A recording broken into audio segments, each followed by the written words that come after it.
मित्रों नमस्कार, स्वागत है आप सभी का हमारे YouTube चैनल में। मित्रों, भगवत गीता में भगवान श्री कृष्ण ने इस बात का जिक्र किया है कि इस पृथ्वी पर जिस व्यक्ति ने जन्म लिया है उसकी मौत भी निश्चित है। ऐसा माना जाता है कि जिन लोगों की अकाल मृत्यु होती है उन्हें मोक्ष की प्राप्ति नहीं होती। अकाल मृत्यु क्यों होती है और उसके बाद उसकी आत्मा का क्या होता है? धरती पर जिस प्राणी में जन्म लिया है उसकी मौत भी तय है। यह एक ऐसा सच है जिसे बदला नहीं जा सकता। हम सभी जानते हैं कि पृथ्वी लोक में प्राणियों की संख्या इतनी है कि हर दिन किसी न किसी की मृत्यु होती रहती है।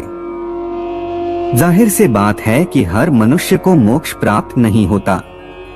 इनमें से कुछ ऐसे भी होते हैं जिनकी आत्मा सदियों तक पृथ्वी लोक में ही रह जाती है। इसका कारण है उनकी अकाल मृत्यु हो जाती है। आपने कई बार देखा होगा कि आए दिन लोग सड़क दुर्घटना या फिर किसी आपदा का शिकार हो जाते हैं और अपनी जान गंवा देते हैं। ऐसी मौतों को धर्मशास्त्रों में अकाल मृत्यु कहा गया है। अकाल मृत्यु वह स्थिति है जब शरीर तो नष्ट हो जाता है लेकिन आत्मा संसार में ही भटकती रह जाती है। लेकिन सवाल यह उठता है कि आखिर ऐसा क्यों होता है?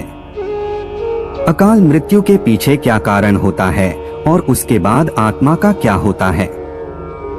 नमस्कार दोस्तों, एक बार फिर से हम हाजिर हैं आपके लिए एक रोचक वीडियो लेकर। देर ना करते हुए चलिए आज की वीडियो को शुरू करते हैं और जानते हैं अकाल मृत्यु के बारे में सच्ची बातें। अकाल मृत्यु क्यों होती है? दर्शकों, साधारण मृत्यु के बारे में तो हम सभी जानते हैं और समझते हैं, लेकिन अकाल मृत्यु का विषय ऐसा है कि इसके बारे में कई बातें कही जाती हैं।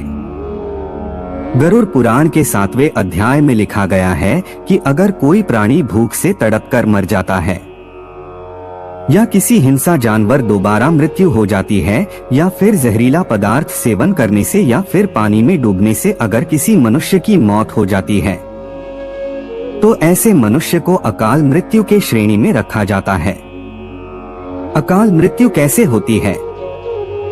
दोस्तों, अकाल मृत्यु किसी कारण से हो सकती है, फिर चाहे वह किसी रोग के कारण हो, यह दुर्घटना के कारण। ऐसे में मनुष्य अक्सर यही सोचता है कि काश ये उनके साथ नहीं हुआ होता तो शायद इसकी मृत्यु नहीं होती। गरुड़ पुराण में विष्णु जी के वाहन गरुड़ राज ने श्री हरि से यह प्रश्न पूछा था कि जब वेदों में मनुष्य की उम्र 100 साल निश्चित की गई है तो उनकी अकाल मृत्यु क्यों हो जाती है? इस सवाल के उत्तर में श्री हरि तर्क देते हैं कि यह सच है, वेदों में मनुष्य की उम्र 100 साल निर्धारित की गई है, परंतु इसमें दुष्कर्म को नहीं मिलाया गया है।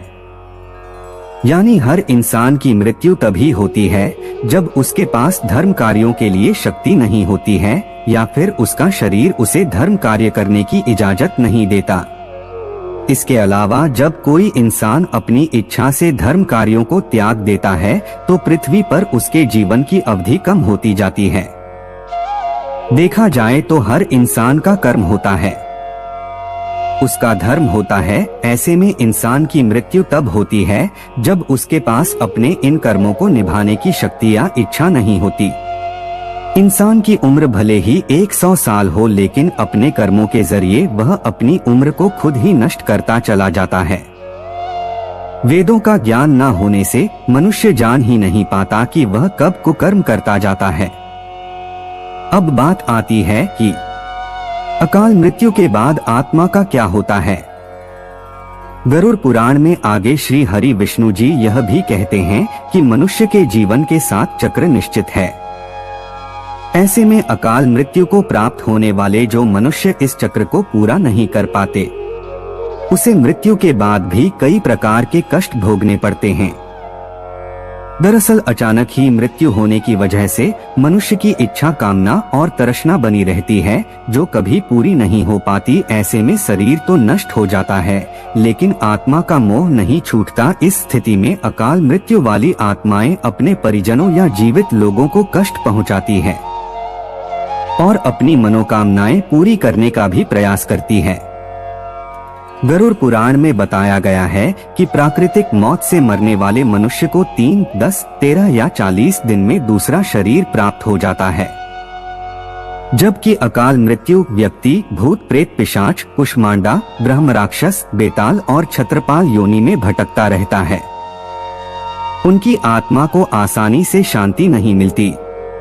आपको बता दें कि अकाल मृत्यु में आत्महत्या को सबसे निचले दर्जे पर रखा जाता है। मृत्यु के कितने दिन बाद जन्म मिलता है? ग्रंथों की दृष्टि से यह एक घिनौना कृत्य है। भगवान विष्णु जी ने गरुड़ पुराण में इसे ईश्वर का निरादर और अपमान कहा है।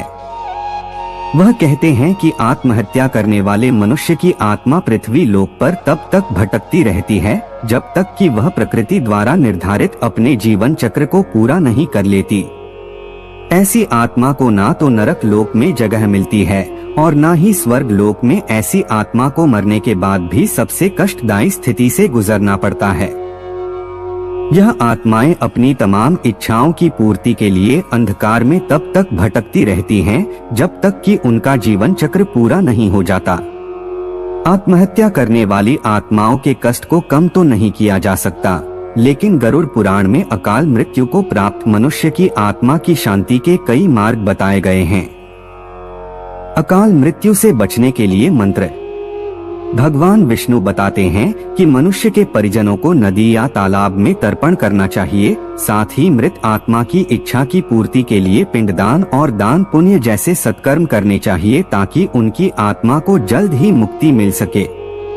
यह सत्कर्म कम से कम 3 से 4 वर्षों तक करना चाहिए, तब जाकर कहीं अकाल मृत आत्मा को मुक्ति मिल पाती है और उनके नए जीवन की शुरुआत होती है। दोस्तों, यह थी अकाल मृत्यु की कुछ रोचक बातें। तो मित्रों, आज का यह वीडियो यहीं पर समाप्त होता है। कामना करते हैं आपको यह वीडियो अच्छा लगा होगा, तो इसे लाइक करें, चैनल को सब्सक्राइब करें और भविष्य में ऐसी जानकारी लेने के लिए हमसे जुड़े रहिए। मिलते हैं अगले वीडियो में, तब तक के लिए नमस्कार।